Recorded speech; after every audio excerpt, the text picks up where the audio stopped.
Back in 2006, we organized the tenants here. They formed tenant associations.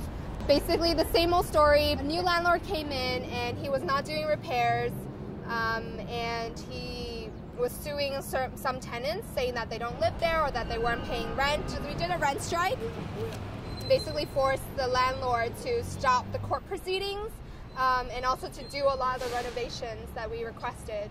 There is a system that basically encourages landlords to, you know, kick out people for higher rates and rents. And the banks are involved with this, and investors. The banks have these really bad lending policies that a lot of landlords actually buy these buildings for very high prices, and in order to make up for that money spent, they start kicking out the rent-regulated tenants to bring in, you know, higher rent-paying tenants.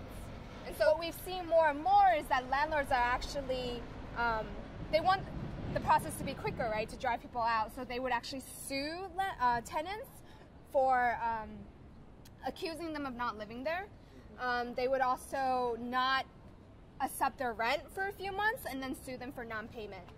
So there are several things they can sue tenants for, and that's one very effective way, because this is an immigrant community. A lot of them are, you know, limited English proficiency tenants, and so, yeah, so just like a letter itself that is in entire English and, you know, coming from the court of law would scare them away, would be, you know, and that would be enough for them to, like, oh my God, I don't want to deal with this.